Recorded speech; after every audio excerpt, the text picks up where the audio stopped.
L'amour leur est tombé dessus dans un endroit loin d'être romantique. J'ai rencontré mon compagnon dans un bus à Londres. En cherchant notre chien en fait. Je l'ai rencontré à la gare de Besançon. Au centre de rééducation. Dans un cimetière. Des rencontres insolites. Il était là pour refermer la sépulture après l'inhumation. Ils ne s'attendaient pas à trouver l'amour dans de telles circonstances. Il est amputé des 4 membres. J'ai commencé par lui couper sa viande. Et on s'est rencontrés comme ça en fait.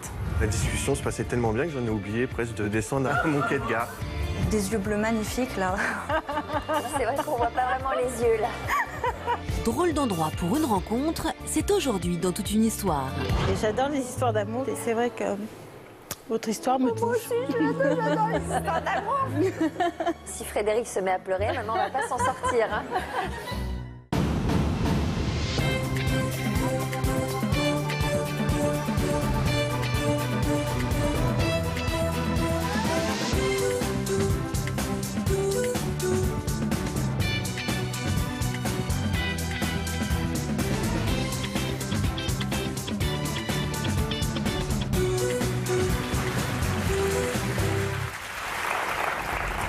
Bonjour à tous, merci de nous accueillir et merci à nos invités d'être présents sur ce plateau. Quand on cherche l'amour, on se demande souvent où il se cache. Nos invités, eux, n'ont pas eu à se poser cette question. L'amour leur est littéralement tombé dessus dans un lieu qui n'a pourtant rien de romantique. Ils étaient tout simplement au bon endroit, au bon moment. Ils nous parlent aujourd'hui de cette rencontre insolite qui a changé le cours de leur vie. Drôle d'endroit pour une rencontre, c'est le thème de Toute une histoire aujourd'hui. Avant de découvrir leurs histoires, nous vous avons préparé un tour d'horizon des rencontres les plus surprenantes que vous ayez faites. Regardez. Pour la majorité des Français, une rencontre amoureuse a le plus souvent lieu sur Internet, dans le cadre de leur travail ou plus couramment lors de soirées entre amis. Mais parfois, le lieu de la rencontre est bien plus insolite, comme Adriana et Christian Carambeu qui avaient eu un coup de foudre dans un avion. Ou encore Kevin Costner et Christine Baumgartner qui eux s'étaient croisés sur un terrain de golf. Quant au prince Charles, c'est lors d'un match de polo qu'il a craqué sur Camilla. Mais ces rencontres atypiques n'arrivent pas qu'aux célébrités. L'amour peut frapper n'importe où. J'ai rencontré quelqu'un dans un endroit insolite, sur une piste de ski en Autriche, dans un tout petit endroit qui s'appelle Tauplitz. Et figurez-vous que cette personne est devenue mon mari. J'ai rencontré une personne d'une manière insolite en cherchant notre chien en fait. Il cherchait son chien et je cherchais le mien. Du coup, ça a été le coup de foudre autant pour les chiens que pour nous. J'ai déjà rencontré quelqu'un dans le train. C'était le passager à côté de moi. Et on a discuté, on a sympathisé, on s'est échangé nos numéros de téléphone. J'ai rencontré mon compagnon dans un bus à Londres et nous avons été heureux pendant 40 ans. Si les transports en commun ont la cote, ce ne sont pas les endroits les plus surprenants. Cimetière, toilettes publiques, couloir d'un hôpital ou d'une prison. Mais parmi ces endroits, il y en a certains où vous détesteriez y trouver l'amour. Un endroit qui n'est pas propice aux rencontres amoureuses, ce sont les toilettes par exemple. Même par exemple dans un cimetière, genre le Père-Lachaise, ça peut tout à fait se faire. Je pense jamais trouver l'amour dans un hôpital par exemple. Je dirais une décharge, un truc un peu sale, dégueulasse. La vie, elle est faite de plein d'hasards. Donc je pense pas qu'on puisse exclure un endroit. Alors méfiez-vous, car où que vous soyez, l'amour peut s'y cacher. Je pense qu'on se souvient plus facilement, plus longtemps, d'une rencontre insolite plutôt qu'une rencontre dans un endroit un peu plus banal. Alors, on va ouvrir la première partie de notre émission. Tu m'es tombée dessus et on va tout de suite donner la parole à Sophie. Bonjour Sophie. Bonjour. Que vous pouvez applaudir, bien sûr. Alors, où avez-vous fait la connaissance de cet homme, Sophie, qui vous a instantanément fait craquer? Dans un cimetière. Dans un cimetière, Oui, c'est dans pas un banal. cimetière, dans un cimetière. Dans quelles circonstances avez-vous croisé son chemin? Eh bien, cette personne est marbriée, donc il travaille dans un cimetière. Et moi, à l'époque, j'étais conseillère funéraire, maître de cérémonie.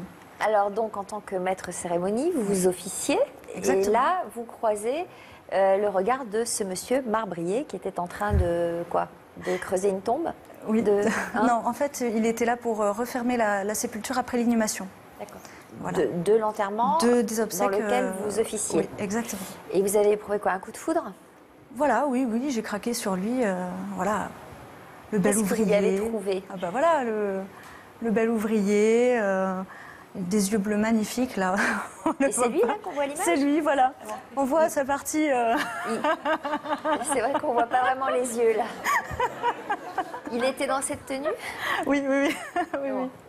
Vous l'avez trouvé quoi? Musclé? Ah ben oui, voilà, et puis il a beaucoup d'humour. Ouais. D'humour? Oui. Bah, vous êtes tapé une situation où on peut vraiment constater son humour? Détrompez-vous. Oui. On rigole beaucoup quand même dans les pompes funèbres, faut pas croire. Pendant une cérémonie? Non, pas pendant la cérémonie, mais c'est vrai que voilà, après avoir discuté un petit peu avec lui, voilà, beaucoup d'humour, puis ce regard, et puis voilà, les bras musclés. Il était en train de creuser? Vous l'avez vu? Non, il n'était pas en train de creuser. Il était en train, voilà, il s'apprêtait à refermer la sépulture après l'inhumation. Mais son regard a croisé le vôtre? Voilà. Vous avez senti que le coup de foudre était partagé? Ah bah oui. Enfin, partagé, je sais pas, parce que voilà, c'était vraiment la rencontre dans le cadre du travail en plus, donc c'était pas très romantique ni voilà. Non, voilà un bel homme comme on peut en croiser ailleurs et voilà. D'accord. Vous lui avez parlé? Je lui ai parlé, oui, mais toujours voilà dans le cadre du travail. Donc ça n'a pas été plus loin que bonjour, bon... Est-ce que vous avez eu envie de mener l'enquête pour savoir un peu qui il était? Oui et non. Enfin, disons que j'ai appris qu'il était en couple. Je l'étais aussi. Il a 11 ans de plus que moi. Donc bon, 11 ans de plus que vous, oui, c'est beaucoup. Donc c'était voilà, tout un tas de critères qui faisaient que voilà, il était beau. C'était très bien d'avoir quelqu'un comme ça à côté de soi au travail, mais ça s'arrêtait là. À quelle occasion avez-vous été amené à le croiser à nouveau, si ça a été le cas? Lors d'obsèques, encore. Donc on se croisait régulièrement, voilà, sur les cérémonies d'obsèques où j'étais là pour présider la cérémonie. Et puis, donc à nouveau, il était en attente de faire son boulot. Oui, voilà, tout à fait. Mais bon, c'est vrai que dans les yeux, on pouvait voir que voilà, il n'était pas indifférent, et moi non plus, donc très bien. Est-ce que vous vous êtes rapprochés? On ne s'est pas rapprochés de suite. En fait, on a eu l'occasion de le faire lors d'un stage. Un stage que je devais effectuer donc, en marbrerie pour mon travail. Et vous n'êtes pas resté de marbre? Non, mais là du coup, lui non plus, puisque voilà, enfin, disons qu'il s'est installé une sorte de relation de séduction quand même, voilà, entre nous. Mais toujours, il était en couple, moi aussi. Et puis le stage a duré une semaine. Et le patron avait vu le petit manège, donc avait fait en sorte qu'on ne soit pas ensemble de la semaine. Et manque de chance, on a été ensemble le dernier jour. Et donc voilà, on a appris à faire connaissance sans non plus aller plus loin que ça. Toujours dans un cimetière, bien sûr. Donc vous avez fait connaissance plus amplement, voilà. Toujours au cimetière. Voilà. Mais là, c'est lors de ce stage que moi j'ai complètement craqué. Là, voilà. Là, c'était sûr parce qu'en apprenant à le connaître, il était encore mieux que l'idée que je pouvais m'en faire. Voilà. Vous êtes un peu dévoilée? Non, mais bon, ça, on lisait notre attirance dans le regard, quoi. C'était sûr. Très bien. Vous nous direz tout à l'heure si vous avez eu la chance de le recroiser à nouveau, s'il était toujours en couple, si vous étiez toujours en couple et ce qui s'est passé. Mais il est temps de faire connaissance de Laurence, qui elle aussi a fait une rencontre dans un endroit peu propice à la séduction. Laurence, où avez-vous donc rencontré celui dont vous allez nous parler aujourd'hui? Dans un centre de rééducation. Dans un centre de rééducation. Vous vous y trouviez dans ce centre en tant que soignante ou en tant que malade? En tant que malade. Qu'est-ce qui vous était arrivé? En fait, j'ai eu un accident de moto. Oui. Et vous étiez dans quel état? Et j'avais une jambe très abîmée, en fait. Donc vous avez été hospitalisée longtemps? J'ai été hospitalisée 8 mois. 8 mois. Et pendant ces 8 mois, vous avez fait de longs mois de rééducation? Voilà, donc j'ai été hospitalisée 9 mois, 1 mois en hôpital et donc 8 mois au centre de rééducation. D'accord. Et le garçon dont vous allez nous parler, à quel moment a-t-il fait irruption dans votre vie? Il est arrivé 1 mois après que moi je sois rentrée dans le centre, en fait. Dans quel état? Alors lui, il était beaucoup, enfin on va dire, dans un plus sale état que moi, puisqu'il est amputé des 4 membres. Oula. Il a eu un accident aussi? Il a eu une maladie. Donc en fait, il est amputé des 4 membres et à cette époque-là, il était sourd en plus. Dû à sa maladie? Dû à sa maladie, oui. Donc, il est venu dans ce centre pour faire de la rééducation. Pour faire de la aussi rééducation et surtout pour être appareillé. Parce qu'en fait, il y avait plusieurs services. Moi, j'étais au service plutôt des traumas, enfin, ce qu'ils appelaient les traumas, et il y avait un service amputé. Et donc, nous, on en entendait beaucoup parler parce qu'on savait que quelqu'un de jeune allait arriver amputé des 4 membres. Et c'est vrai qu'il était quand même assez attendu, quoi, par les autres personnes, parce qu'on s'ennuie quand même beaucoup dans les centres de rééducation. Donc, en fait, on essaye de se rapprocher un peu par tranche d'âge. Donc, vous l'attendiez presque avec impatience. Donc, on attendait, voilà, avec impatience, et puis voir ce que ça pouvait donner une personne amputée des 4 membres. En fait, c'était un peu de curiosité. Un peu de curiosité, bien sûr. Mal placé. Non, parce qu'on est tous dans le même bateau. Et ça donne du courage de voir les autres, de se dire, finalement, toi, t'as un bobo, quoi. Donc, ouais. Finalement, il y en a qui sont dans des états plus pires. Et c'est vrai qu'on a besoin de soutien, d'aide, et on est en recherche de personnes qui peuvent nous soutenir, nous aider, en dehors de nos familles, quoi, parce que... Alors, quand vous l'avez vu arriver, quelle a été votre réaction? En fait, pendant le premier mois où il était là, je ne l'ai pas vu, parce qu'il sortait quasiment pas de sa chambre. Et puis, ils étaient en train de lui faire ses prothèses, qui a pris un petit peu de temps quand même, surtout pour les jambes. Et la première fois que je l'ai vu, en fait, moi, j'étais dehors et il essayait ses prothèses. Et là, donc, je l'ai vu arriver en marchant sur ses jambes. Et là, j'ai dit, je viens de croiser un martien, quoi. En fait, ça a été vraiment ça. Quand je suis retournée, moi, au gymnase, j'ai dit, là, les gars, j'ai croisé le martien, quoi. Pourquoi un martien? Parce que c'est impressionnant quand les prothèses sont pas habillées, il y a des tubulures. Nous, on était tous en fauteuil. Lui, il n'avait pas de jambes et il marchait, quoi. Et ça, c'est bluffant. Mais il avait un pantalon qui recouvrait ses prothèses? Il avait un pantacourt. Un pantacourt, donc on voyait quand même les prothèses. Donc on voyait très bien la prothèse, on voyait les chaussures. Ouais. Et donc on l'a vu arriver. Enfin, moi, je l'ai vu, en plus, il montait une côte. Une côte que nous, en fauteuil, on ne pouvait pas prendre de toute façon. Donc il vous a impressionné? Il m'a impressionné. Il a provoqué votre admiration? Oui. Votre respect? Oui, énormément. Et il avait le même âge que vous? Il a 2 ans de moins que moi. 2 ans de moins. Ouais. Est-ce qu'on peut dire qu'il y a eu un coup de foudre? Non. Non, parce qu'en plus, moi, j'étais pas dans l'état d'esprit de rencontrer quelqu'un. Lui non plus. Parce qu'il a quand même dû se reconstruire énormément, enfin, déjà physiquement, moralement. Ça faisait 1 an et demi qu'il était à l'hôpital déjà, donc c'était assez dur. Qu'est-ce qu'il a eu comme maladie? Une septicémie foudroyante. Oh là là. Donc il s'est retrouvé amputé du jour au lendemain. C'est dingue, une sorte de staphylocoque. Voilà, un streptocoque. Ouais. C'est fou, ça. Donc il s'est retrouvé, en fait, il a fait 3 mois de coma, et quand il s'est réveillé, il était amputé des 4 membres. Donc ça a été très difficile pour lui. En fait. Violent et soudain, quoi. Il n'a pas eu le temps de s'habituer à cette idée-là, j'imagine. Mais c'est quelqu'un qui a très bien réagi, qui a voulu se battre tout de suite, qui a toujours été agréable avec tout le monde, qui est jovial, qui est... Enfin... Bon. Et donc, je ne sais pas si vous avez éprouvé ça tout de suite. Là, vous en parlez avec amour de cet homme-là. Mais quand même, apparemment, il vous a impressionné très rapidement. Oui, il m'a impressionné énormément. Une espèce de force qui devait se dégager de lui. Voilà, et puis c'est vrai qu'on est tous, je vous dis, en centre de rééducation, c'est difficile. On n'a tous pas les mêmes problèmes, mais on a tous nos problèmes. Et de voir quelqu'un comme ça, ça donne du courage. Parce qu'on se dit, voilà, pour moi, j'avais plus qu'un bobo. Hein. Bon, j'avais une jambe très abîmée, j'étais à la limite de l'amputation aussi, mais j'avais qu'un bobo. C'était pas possible, j'avais plus le droit de me plaindre. Comment vous avez été amenée à lui parler? Ça s'est fait en fait 1 mois après, fin juillet, parce que lui, il mangeait toujours dans sa chambre et il y avait une personne avec lui au service des amputés qu'on connaissait, que je voyais régulièrement à l'extérieur, et il m'a demandé si je pouvais l'aider, en fait cette personne à venir manger au self avec nous pour qu'il soit moins isolé, parce qu'il restait tout le temps dans sa chambre. Et je lui dis, écoute, qu'est-ce qu'il faut faire? Et il me dit, lui couper sa viande. Je dis, ça devrait être dans mes cordes. Effectivement, tu peux lui dire de descendre et je lui couperai sa viande. Et on s'est rencontrés comme ça, en fait. J'ai commencé par lui couper sa viande. Et alors, il a accepté que vous lui coupiez sa viande? Oui. Il demande pas, c'est pas quelqu'un qui demande.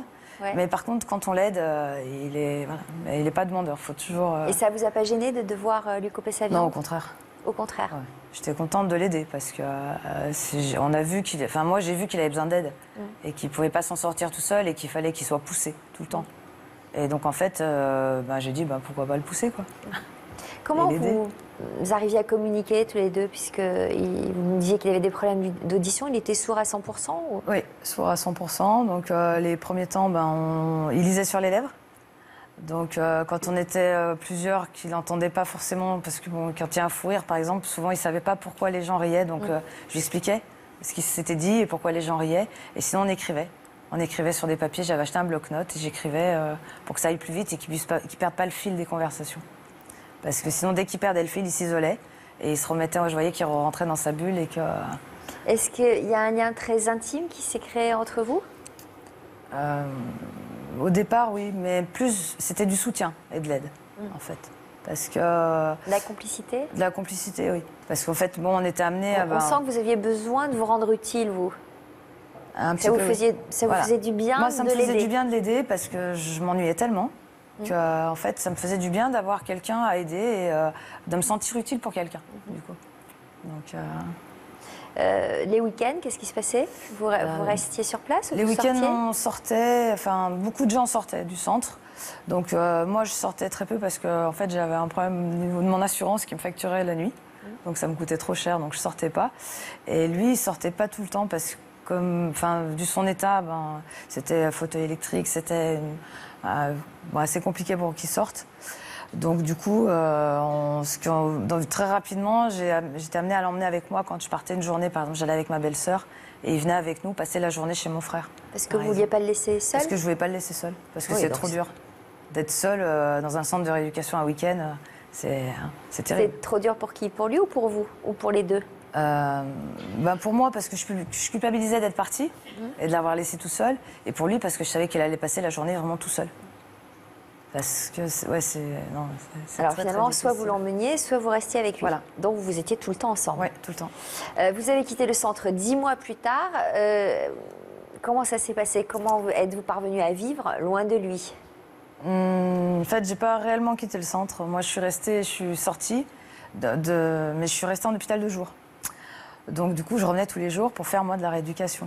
Et ça, pendant 4 mois. Donc en fait, je l'ai jamais quitté. Donc quand vous reveniez le jour, vous alliez le voir? Oui, bien sûr. Je restais avec lui et finalement, quand moi j'ai fini ma rééducation, je l'emmenais avec moi, quoi. Je ne l'ai pas laissé... Ah, vous ne l'avez pas laissé à l'hôpital? Non. Bon. Comment vous avez justifié ça? Disons que nous, notre relation avait évolué. Lui, c'est pareil, il savait qu'il pouvait sortir, qu'il pouvait espérer sortir. Donc du coup, on s'est organisé pour qu'il puisse sortir de l'hôpital et qu'il puisse venir vivre avec moi, en fait. Quoi, votre relation avait évolué, c'est-à-dire? C'est-à-dire qu'on était passé au stade de l'amitié, au stade de l'amour. Un petit peu plus. Oui. Bon. À quel moment ça s'est passé? À quel moment vous avez pris conscience qu'il y avait peut-être autre chose entre vous que de la simple complicité? Quand on a commencé à sortir du bâtiment, en fait, plus, et à vivre à l'extérieur. C'est-à-dire? C'est-à-dire c'était le 15 janvier à peu près. Qu'est-ce qui s'est passé le 15 janvier? Et j'ai décidé que je pouvais faire sauter le pas, en fait. Mais comment? Racontez-nous, parce que quoi, vous étiez loin de lui, vous a manqué, qu'est-ce qui s'est passé ce soir? En fait, on est allé manger chez des amis à lui, et donc ce soir-là, il rentrait pas au centre de rééducation et il dormait chez moi. Et en fait, chez moi, il y avait un canapé lit et une mezzanine. Donc 1 ou 2 fois, moi j'étais allée dans la mezzanine, sachant qu'il pourrait pas m'attraper, puisque de toute façon, il était sans prothèse dans le canapé lit.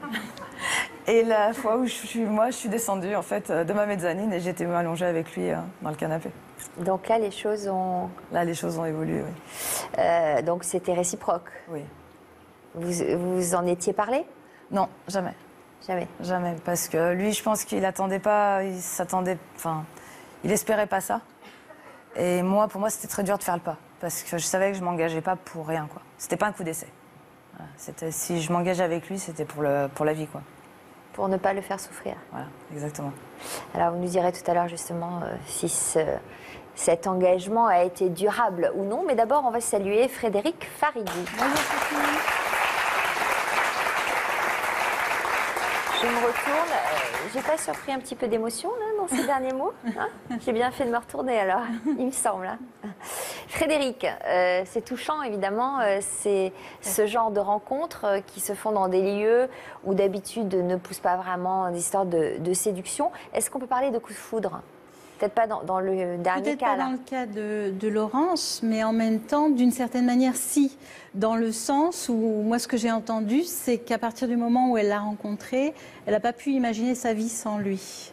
Donc, c'était peut-être pas un coup de foudre comme on l'entend, c'est-à-dire l'amour au premier regard, mais en tous les cas, il a pris beaucoup de place dans sa vie très rapidement. Vous aimez bien ce genre de coup de foudre-là, c'est-à-dire qu'elle a eu le temps quand même de construire la relation. Absolument. En revanche, se regarder lors d'une cérémonie dans un cimetière.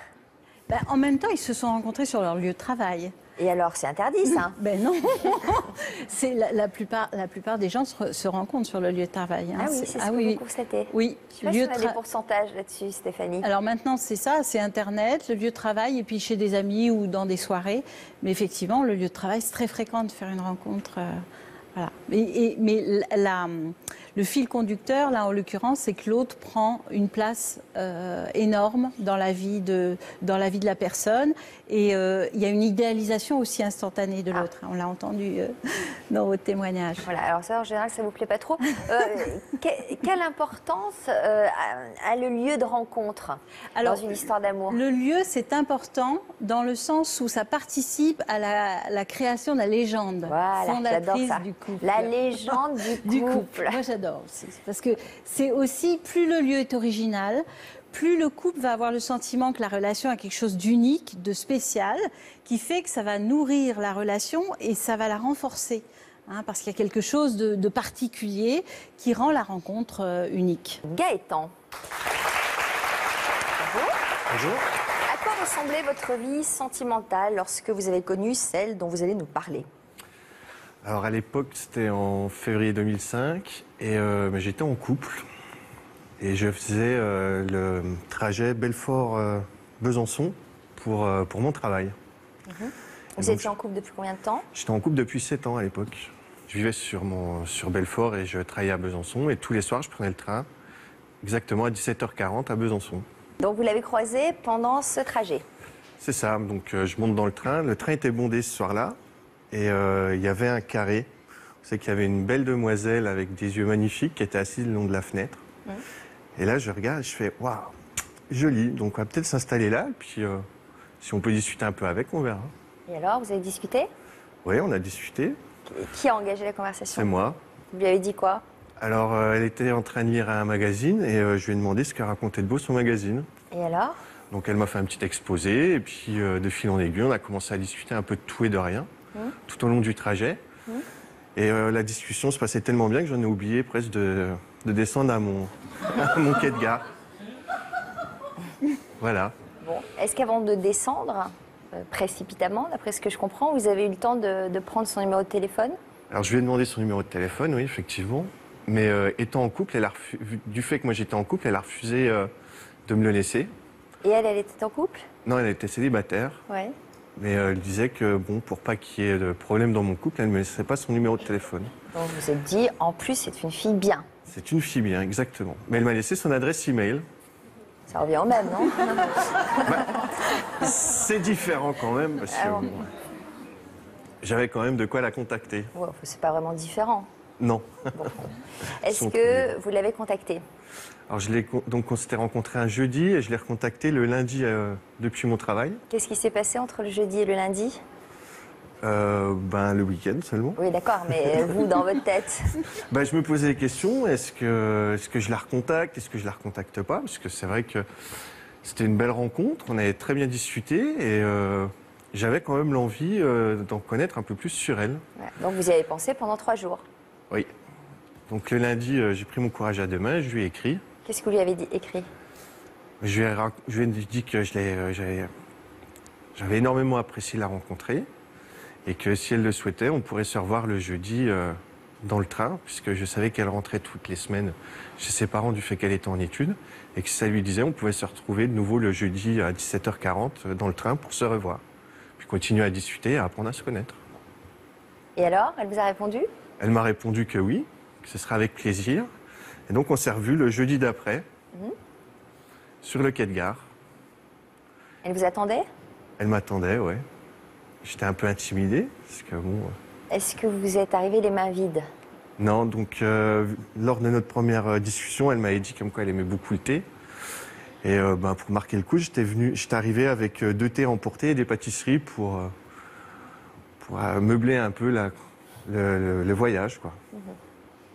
Vous aviez peur d'être plus intimidé, de ne pas trouver facilement l'inspiration? Difficile de trouver ces mots, assez intimidé parce que Très belle fille avec de très beaux yeux qui me troublait énormément, qui me trouble toujours d'ailleurs. Je vois.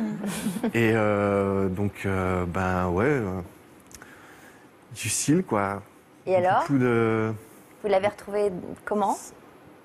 Vous avez réussi à parler avec elle? On a réussi à discuter, bien sûr, avec de la timidité.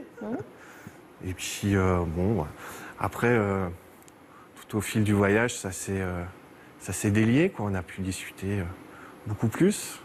Bon. Est-ce que vous avez réussi à tisser un lien régulier? Oui. On a, du fait que j'avais son adresse email, on a commencé à faire une petite correspondance écrite, où tous les jours on s'écrivait en se disant ce qu'on avait pu vivre dans la journée, ce qu'on pouvait ressentir aussi par rapport au voyage qu'on avait pu faire ensemble. Et puis des liens se sont tissés comme ça au fur et à mesure. Et je lui ai demandé aussi si ça lui disait qu'on puisse se revoir, quoi. Reprendre de nouveau un rendez-vous avec elle. Mais toujours dans le train? Alors cette fois-ci non, vu qu'elle prenait pas le train tous les jours, qu'elle restait sur Besançon, il y a un soir, je lui ai demandé si elle voulait qu'on se voie. Qu'elle a accepté, on s'est retrouvés au buffet de la gare à Besançon. Dingue. Truc de dingue. Oui. Je pensais pas, mais voilà. Vous avez l'air toujours très ému, hein, toujours, ouais. De parler de cette histoire, ça m'émeut énormément, ouais. Ouais, je vois. Parce que c'est une belle histoire et voilà, c'est pour ça. Alors, qu'est-ce qui s'est passé au buffet de la gare?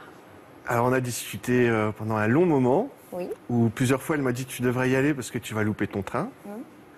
Puis là, à un moment donné, il a bien fallu repartir. Donc, elle m'a accompagné jusque sur le quai des départs. Et là, sur le quai des départs, au moment de se dire au revoir, je lui ai volé un baiser dans le cou. Donc, je devais partir. Alors, c'était facile, quoi. Mais je pense que elle a rougi un petit peu. Après, j'ai pas trop eu le temps de voir puisque je devais vite monter dans mon train pour ne pas le louper. Alors, vous craquiez pour les beaux yeux d'Aurélie, mais vous n'étiez pas libre quand même, vous? Non, j'étais en couple, voilà, donc depuis 7 ans. J'imagine que ça ne devait pas du tout lui plaire à Aurélie que vous soyez en couple. Non, ça ne lui plaisait pas proprement dit, puisque elle me disait il faut que tu fasses un choix, normal, hein, si tu veux qu'on entame une relation ensemble. Alors, est-ce que vous avez fait un choix? Oui, j'ai fait un choix assez rapidement. Donc après ce baiser dans le cou, j'ai énormément réfléchi et j'en ai parlé à ma compagne de l'époque où je lui ai dit faut qu'on arrête notre histoire puisque de toute façon ça ne va plus, sans jamais lui dire que j'avais rencontré quelqu'un. Hein. Et on a réussi à se séparer facilement sans qu'il y ait trop de désaccords entre nous. Et donc on s'est revus le jeudi à nouveau puisque c'était notre rencontre c'était le jeudi et donc ce jeudi-là. Je monte dans le train, on était installés l'un à côté de l'autre, on discute, donc je lui fais part du fait que j'étais de nouveau célibataire. Et ce jour-là, on s'est enfoncé un peu plus dans les sièges et je lui ai demandé si je pouvais l'embrasser. Puis bien sûr, elle a accepté et donc là, ça a commencé en fait vraiment notre relation. Un vrai baiser. Un vrai baiser.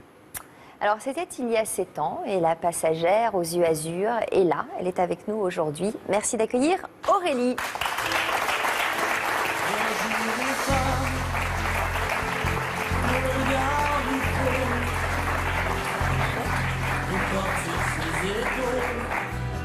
Comme elle porte le monde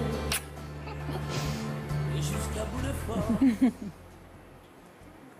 Eh bien, il y a de l'amour entre ces deux-là, hein. Ça se voit.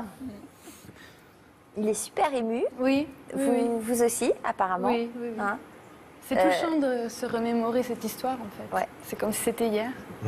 Vous avez dit à nos journalistes que votre rencontre était plus qu'une coïncidence. Oui, Pourquoi? effectivement, parce qu'en fait, à l'époque, j'étais étudiante et j'avais un studio pour la semaine. Et la première fois que Gaëtan est venu dans ce studio, en fait, il connaissait très bien les lieux. Ah oui, exact. Il y était venu déjà plusieurs fois pour des fêtes avec des amis. Il y a également une autre coïncidence. Avec la maison de tes parents. Ouais. Voilà, en fait... avant de rencontrer Aurélie, j'avais des amis qui vivaient dans la même rue que ses parents, à 50 mètres de la maison de ses parents. Et à chaque fois que je passais devant cette maison, qui a un très beau pavillon qui est rempli de fleurs, je me disais à chaque fois, c'est magnifique ce pavillon, j'aimerais bien avoir le même plus tard, quoi. Donc voilà, et le jour où c'est qu'elle m'a invité chez elle, je lui ai dit, mais je connais très bien cette rue, j'allais voir une amie à 50 mètres un peu plus loin. Donc comment vous interprétez tous ces signes? C'est le destin, hein. Quand on est fait pour se rencontrer, je crois qu'on ne peut pas y échapper. Bon, on va avancer avec la deuxième partie, foudroyée pour la vie, et avec le témoignage de Laurence. Lorsque nous vous avions laissé tout à l'heure, vous veniez de nous rendre compte que vous aviez de vous rendre compte que vous aviez des sentiments pour Raphaël, un jeune homme donc qui avait été admis dans le même centre de rééducation que vous. Vous aviez des sentiments en vous disant que si vous lui en faisiez part, hein, et c'était une sorte d'engagement pour vous, car vous n'aviez aucune envie de le faire souffrir, ce garçon. Voilà. Donc vous avez attendu d'en être sûr de vos sentiments pour le lui avouer. Voilà. Donc, on a bien compris que vous lui avez sauté dessus un soir où il dormait chez vous. Comment a-t-il réagi à vos avances? Tout naturellement. En fait, ça s'est fait vraiment naturellement, comme si c'était la suite des choses, quoi. On va lui demander son avis tout de suite. Merci d'accueillir chaleureusement Raphaël.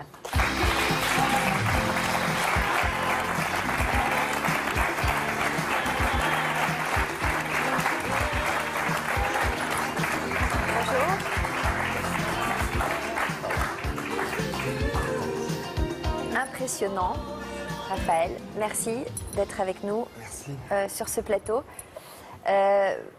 Vous m'entendez d'abord? Oui, oui, très bien. Voilà, d'accord. Vous êtes appareillé aujourd'hui, c'est ça? Voilà. Tout à fait. Pour quelle raison avez-vous attendu que Laurence vous fasse des avances explicites? Disons que c'était assez compliqué pour moi. J'avais vécu plus d'une année assez difficile dans le sens où, suite à la maladie que j'avais contractée, le corps avait considérablement changé, quoi. Et je me sentais vraiment dans un état qui n'était pas très, très attirant ni attrayant. Donc du coup, j'avais passé, quand je suis arrivé pour me faire appareiller, j'avais passé déjà quelque temps en cicatrisation. Ça avait été assez compliqué. J'étais pressé de venir dans un centre de rééducation pour avoir des prothèses, parce qu'on m'avait dit, tu pourras remarcher, tu pourras refaire des tas de choses. Donc du coup, il y avait, je dirais, un empressement de ma part pour arriver dans le centre. Et j'étais pressé d'utiliser tout ça. Enfin voilà. Et j'avais pressé de revenir dans la vie, quoi. Oui, oui, oui. Il y avait un programme qui était bien établi, puisque j'entendais plus. J'étais amputé des 4 membres. Je devais suivre un certain nombre d'opérations. On devait me refaire le nez. J'avais vraiment tout. Qu'est-ce qu'il avait eu votre nez? Le nez avait été aussi amputé. Ouais. Donc du coup, tout ça, c'était des opérations qui étaient vraiment très très lourdes et qui devaient s'enclencher les unes après les autres. Comment vous avez pu garder ce moral d'acier, si j'ose dire? Parce que j'imagine qu'on ne vous a pas amputé du moral et remplacé par une prothèse. Ce moral, c'est le vôtre? Bon, quand je suis arrivé, c'est clair que j'avais le moral quand même très bas. Ouais. Et c'est vrai que j'étais un petit peu... Je restais dans ma chambre, je sortais vraiment pour aller en rééducation, mettre les prothèses, voilà, reprendre un petit peu des gestes de la vie d'avant. Et après, c'est vrai qu'il y a eu un soutien. Bon, j'ai rencontré des gens de l'hôpital, notamment Laurence. La rencontre avec Laurence a été déterminante dans votre goût pour la vie? Ça m'a aidé à rétablir une communication, parce que comme je vous l'ai dit, j'entendais pas. Et du coup, c'était très compliqué. Les gens de l'hôpital me poussaient à avoir des relations avec d'autres personnes du service, quoi, qui avaient des traumas aussi. Et le fait que j'entende pas, je disais non, mais déjà c'est compliqué. Moi, j'entends pas ce qu'on me dit, donc du coup. Et puis c'est vrai que j'avais besoin d'aide pour les repas, pour certaines choses. Au début, j'avais pas les prothèses des mains. Donc tout ça faisait que j'étais un petit peu dans mon univers, je restais dans ma chambre. Et un jeune qui était en face aussi, qui avait eu un accident, m'a dit, mais tu devrais descendre manger avec nous au self et on pourrait t'aider. Et il me l'avait fait comprendre, quoi. Et je dis, bon, ben, à ce moment-là, je veux bien tester. Et quand je suis descendu, Laurence était là à la table pour me dire, ben, je peux t'aider. Je vais te préparer le plateau, te couper tes morceaux de pain. Est-ce qu'on accepte facilement ce genre d'aide? Ou est-ce qu'il y a une sorte d'orgueil qui Oui et non. C'est vrai que j'étais parti un peu avec des principes en me disant je préfère m'abstenir de certaines choses plutôt que de demander. Mais il arrive un moment aussi où vous avez besoin d'aide et il faut le reconnaître, ça c'est clair. Donc tout le personnel hospitalier est là pour vous soutenir. Et après, il cherche aussi à vous faire revivre des moments, des relations avec justement d'autres personnes, quoi. Donc c'est clair. Donc j'imagine que cette complicité qui s'est installée entre vous a été douce pour vous dans ces moments-là. Oui, c'est clair que je voyais un soutien énorme dans tout ce qu'elle faisait, aussi bien pour m'expliquer ce que les gens disaient, dans des gestes, et physiquement et moralement. Alors physiquement, justement, est-ce que vous avez eu des appréhensions quand elle vous a rejoint ce soir-là, chez elle? Oui, c'est clair. De toute façon, je ne me voyais pas, moi, dans ma position, faire le premier pas. Parce que je me disais, de toute façon, j'étais sorti des opérations, j'avais retrouvé quand même un aspect un petit peu plus, je me sentais plus jolie, entre guillemets, mais... Il y a deux expressions là auxquelles je pense, faire le premier pas. Déjà, donc il faut le faire avec une prothèse et pour la prendre dans vos bras. J'imagine qu'on doit penser à tout ça, mine de rien, parce que ça fait partie...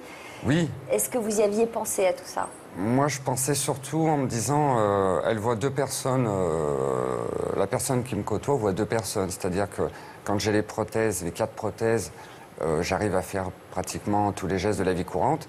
Par contre, dans l'intimité, quand j'enlève les 4 prothèses, je ne suis plus du tout le même individu. Est-ce que ça change quelque chose? Pour moi, non. Non. Je le vois pas. Donc vous voyez le même moi, homme. je vois le même homme. Pour moi, il n'est pas handicapé. En fait, c'est vraiment. Voilà, il fait du sport. Il en fait même plus que moi. Ouais. Est-ce que vous la prenez dans vos bras avec vos prothèses ou pas? Ou vous avez une autre forme de communication? Rarement avec les prothèses, non, c'est avec les bras. Avec ses petits bras. Une fois que sans les prothèses. À la maison. Et c'est vrai que quand on est en public ou avec les amis, on se prend rarement, on montre pas, je dirais, notre amour et notre affection. Voilà. On n'est pas proche. Pourquoi? Les prothèses sont pas forcément... Pour vous, les prothèses représentent un obstacle à votre intimité? Oui, c'est pas forcément. Et puis il n'y a pas de contact. Ouais. Il manque tout le côté charnel, en fait. Contact, des mains. Il n'y a pas de sensibilité, voilà. En fait. Et moi, c'est vrai que j'ai pas tendance à lui prendre la main parce que de toute façon, c'est une prothèse, c'est pas sa main, quoi. Est-ce que vous souffrez? Non. Non, j'ai pas de douleur. Parce qu'on dit qu'après les amputations, parfois il y a des douleurs du membre absent. Non, j'ai pas eu ça du fait. Et pour l'audition, Louis, on vous a fait une opération parce que vous entendez super bien là. Oui, c'est un implant cochléaire en fait. Ils ont mis directement une membrane en fait sur le nerf auditif, et ce qui fait que, on passe l'oreille si vous voulez. Ça va directement au cerveau. Voilà. Ah, d'accord. Donc c'est pour ça que j'ai l'implant là. Mais du coup, quand j'ai pas ça aussi, c'est pareil. J'entends strictement rien. Je ne dors pas avec, par exemple. D'accord. Donc c'est un truc que vous mettez en plus. Voilà, tout à fait. Oui, ça tient, c'est aimanté. C'est nouveau cette technique, non? Ça fait déjà quelques années que ça existe, mais c'est vrai que c'est très performant et c'est surtout pour les gens qui n'entendent plus rien en fait. Vous avez les appareils auditifs externes et ceux-là, ce sont les implants cochléaires ça me donne un sujet pour mon émission du matin, une idée de sujet. Bon, vous en êtes où tous les deux aujourd'hui? Eh bien, on a bien avancé. On vit ensemble déjà depuis plusieurs années. On a construit une maison bien adaptée pour mon handicap, de manière à ce que je puisse faire toutes les choses, aussi bien la journée en prothèse et le soir quand je suis en fauteuil, pour pouvoir circuler facilement. Vous travaillez? Non, je n'ai pas repris d'activité professionnelle. Vous y pensez?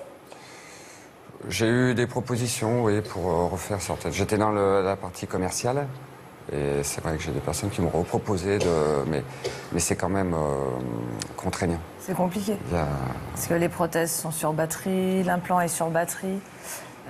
Par exemple, il y a des choses comme mettre de l'essence dans sa voiture tout seul, il ne peut pas le faire. Il y a quand même des choses qui sont un peu compliquées et pour travailler. Pourquoi il ne peut pas le faire? mettre de l'essence? Parce que c'est surtout s'il fait tomber sa carte bleue par terre, il ne pourra pas la ramasser. Oui, la récupérer, ne serait-ce que dans... puis la il y a mettre des dans petits l'appareil. gestes... Parce que là, vous êtes limité dans les mouvements. En fait, bon, il y a quand même pas mal de possibilités, mais si vous voulez, je peux me retrouver la carte bleue, par exemple, qui va être enclenchée dans le distributeur d'essence. Mes doigts ne passeront pas. Ouais, c'est ça, c'est-à-dire qu'on n'imagine pas le nombre de petits comme ça, gestes anodins ouais. qui, en fait, sont essentiels à à la vie de tous les jours. Alors, vous nous avez fait l'immense honneur d'accueillir nos caméras pour une journée immense, samedi dernier. Qu'est-ce qui s'est passé samedi dernier? Bien, on a vécu notre union avec toute notre famille et nos amis. Vous êtes mariés? On s'est mariés.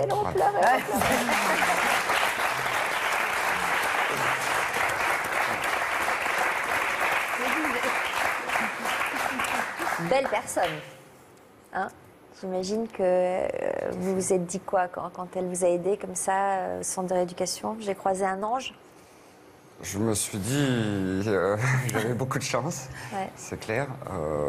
Et puis oui, elle a été d'un soutien énorme, c'est clair. Comme je l'ai dit, j'en serais pas là aujourd'hui si je l'avais pas rencontrée. Et en fait, vous l'avez finalement autant aidée qu'elle ne vous a aidé, puisque pour elle, c'était important de se rendre utile aussi, j'imagine. Oui, c'est vrai qu'on voyait tellement aussi de personnes qui avaient des traumas. Et du coup, c'était un soutien mutuel, c'est clair. C'était une aide, toute l'aide qu'on pouvait s'apporter l'un à l'autre était la bienvenue, quoi. Mais... Alors, cette belle personne, vous l'avez donc épousée. Nos caméras étaient là. Un toast à la vie, c'est le titre du reportage que nous vous avons consacré chez vous à, comment on dit? Pommet. Pommet, dans le Rhône.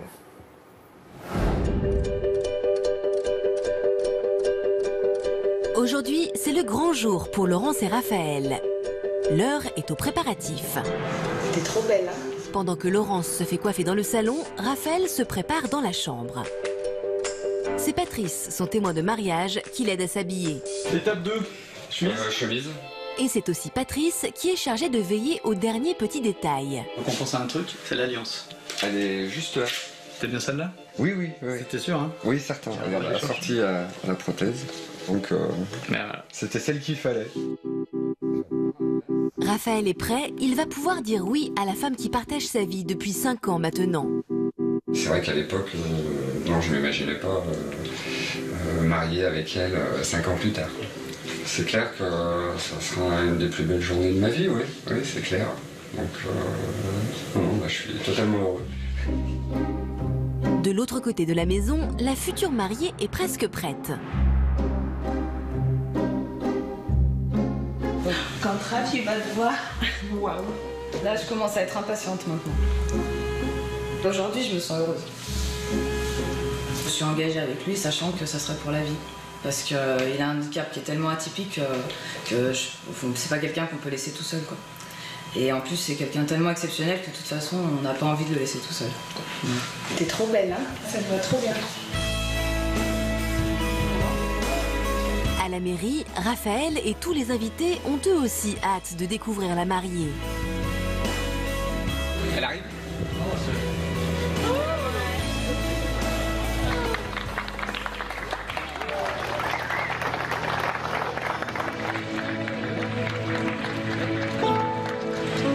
Nous allons procéder au mariage.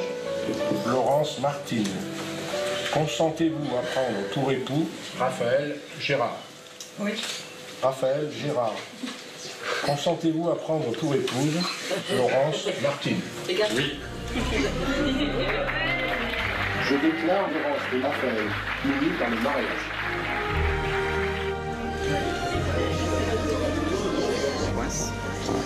C'est bon?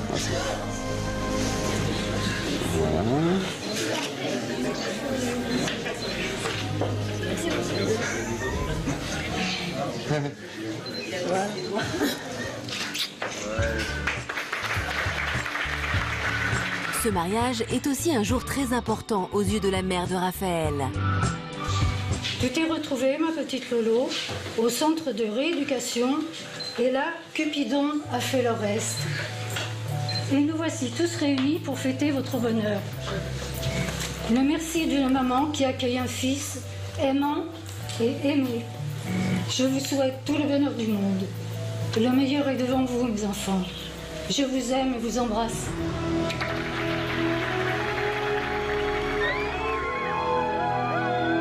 Quelque part, cet accident, c'est une catastrophe pour lui, mais c'était nécessaire pour qu'il puisse avoir ce bonheur actuel. Et moi, depuis que je le connais, je l'ai jamais connu aussi heureux. Moi, j'étais avec eux tous les jours, 24 heures sur 24, et c'est vrai que c'était la rencontre de deux belles personnes, et c'est quelque chose d'assez émouvant. Je suis vraiment très heureux pour eux. De par une rencontre atypique, on en arrive là aujourd'hui. Et on ne s'attendait pas à rencontrer l'amour et que ça finisse par une belle journée comme ça aujourd'hui, entouré de tous nos amis.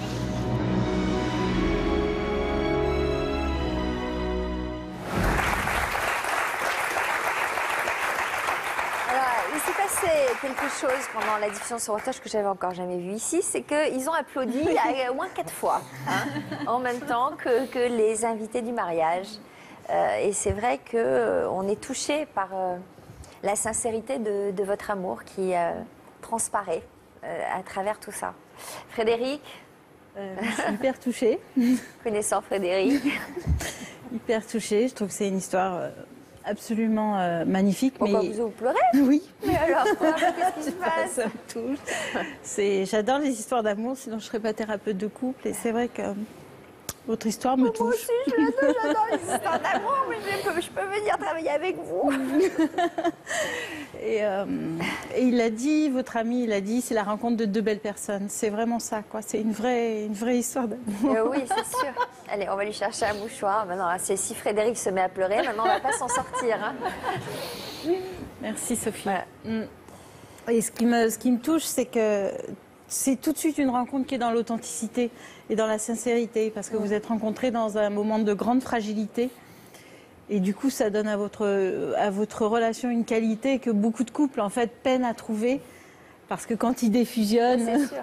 Oui. Pourquoi? Alors, expliquez-nous pourquoi. Parce qu'il y a le coup de foudre. Alors, vous n'êtes jamais emballé par cette histoire de coup de foudre. C'est-à-dire que le coup de foudre, c'est l'idéalisation. Donc, ça m'empêche de vraiment savoir qui j'ai en face de moi. Alors, ça ne laisse pas... Ça peut faire de très belles histoires d'amour, mais c'est la loterie. On ne sait pas. C'est-à-dire que quand le couple défusionne, il y a une deuxième rencontre qui s'impose. Et vraiment rencontrer la personne. Et là, c'est comme si ils ont court-circuité ça et puis ils se sont rencontrés tout de suite vraiment.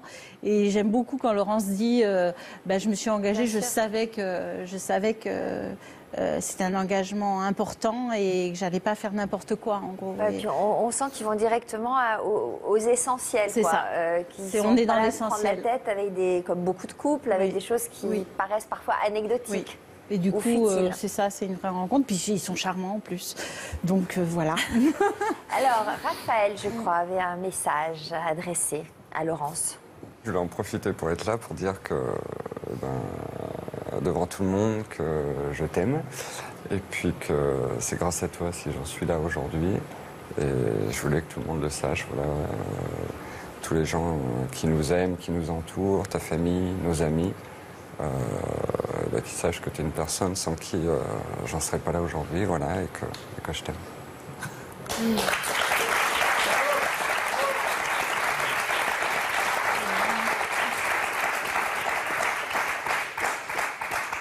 C'est vrai que vous êtes extrêmement touchants et émouvants tous les deux, et on vous souhaite d'être heureux encore longtemps ensemble. Sophie, vous nous parliez d'un coup de foudre dans un cimetière. Alors là, franchement, c'est vrai que la rencontre n'est pas banale. Un coup de foudre avec un beau marbrier. C'est ça. Qui n'est donc pas resté de marbre. Ça fait 2 fois que je l'ai fait. J'en suis très contente. Mais le problème, c'est qu'il était déjà pris. Oui, tout à fait. Dans quelles circonstances avez-vous de nouveau recroisé son chemin? Alors ensuite, quelques temps plus tard, il y avait un apéro organisé donc, avec les collègues, et il était là. C'était un apéro au cimetière? Non, du tout. Là par contre, il faut éviter. Non. Voilà, donc là, à ce moment-là, je l'ai recroisé. Je ne savais pas du tout qu'il était là. Et j'ai appris à ce moment-là qu'il était célibataire. Et je lui ai appris aussi que je l'étais également. Ah, voilà. Vous étiez rendu disponible? Oui, tout à fait. Pour lui? Est-ce que vous saviez pas que vous le recroiseriez? Mais je pense que le fait de le croiser et la relation qui s'était plus ou moins esquissée m'a aussi décidé à me rendre disponible, je pense. Qu'est-ce qui s'est passé alors ce soir-là, de l'apéro? Ce soir-là, concrètement, il m'a sauté dessus. Donc vous avez répondu à ces... Non. Ah bon? Non, je l'ai complètement rejeté. Ah bon? Oui, parce qu'il y avait tous mes collègues et que travailler dans un milieu d'hommes quand on est une jeune femme, c'est très compliqué. Alors si en plus de ça on a une relation avec un collègue, c'est impossible. Donc je voulais pas que ça se sache du tout. Voilà. Donc je lui ai expliqué ça. Bon, il était un petit peu arrêté dans son élan, mais voilà, j'ai dit stop. Il y a trop de monde ici. On fera ça, voilà, à l'abri des regards et il vaut mieux. Mais c'est bon, ça a dû. Ah bah en plus, oui, amour caché. Vous l'avez fait patienter, vous êtes caché, donc voilà. ça a dû rajouter un petit peu de piment. Ah oui. Alors c'était il y a 5 ans. Vous en êtes où tous les deux aujourd'hui? Eh bien, tous les deux, on s'est mariés le 2 juin.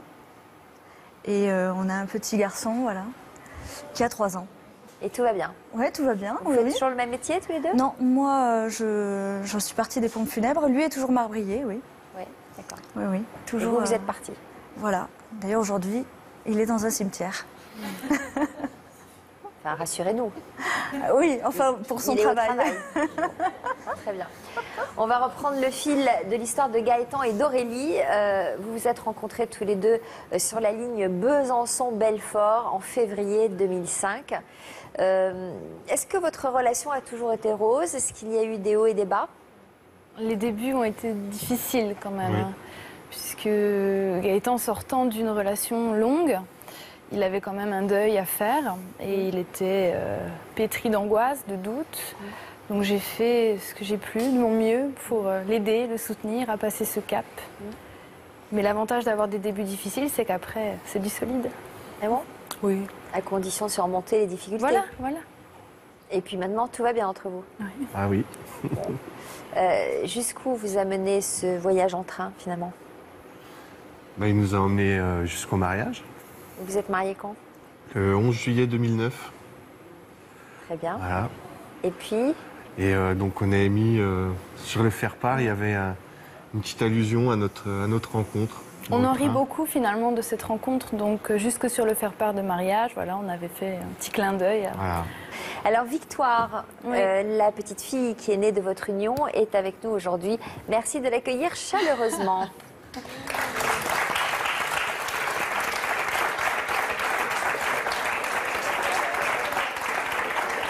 Est-ce qu'elle a hérité des beaux yeux bleus de sa maman? Oui. Eh oui. C'est pas tout à fait le même bleu. Non. Hein? J'enlève le capuchon? Et le papa n'a pas l'air gaga du tout. Pas du tout. Hein? Pas du tout.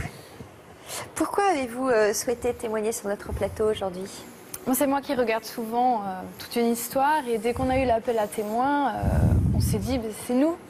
Donc on a téléphoné. Voilà. Est-ce que vous avez des conseils à donner à nos téléspectateurs? Eh bien, moi je dirais que Cupidon nous joue des tours et que finalement, faut garder espoir parce qu'il peut être là quand on s'y attend vraiment pas. Il faut bien garder les yeux ouverts. Voilà. Gardez les yeux ouverts. Que la vie est pleine de surprises. C'est vrai. Frédéric, qu'est-ce que vous diriez, vous? Je rebondis là-dessus, c'est-à-dire qu'effectivement, il ne faut pas avoir d'a priori en amour. C'est qu'effectivement, l'amour peut frapper partout. Et puis, il peut aussi venir nous chercher dans les préjugés qu'on peut avoir et venir nous bousculer justement dans certains préjugés. Que le coup de foudre, c'est une loterie, qu'on n'est pas sûr que ce soit la bonne. Ça ne présage pas d'une histoire longue. Et surtout, de dire et de répéter que la relation, ça se construit. C'est vraiment important. C'est-à-dire que ce qui fait la qualité d'une relation, c'est la connaissance que j'ai de moi et puis la connaissance que j'ai de l'autre aussi. Et ça prend du temps. De créer une intimité avec l'autre, voilà, ça prend du temps. Très bien. Merci à tous et bravo pour ces jolies histoires. Merci. Que la lumière soit. Passent les anges et les orages au-dessus des foules.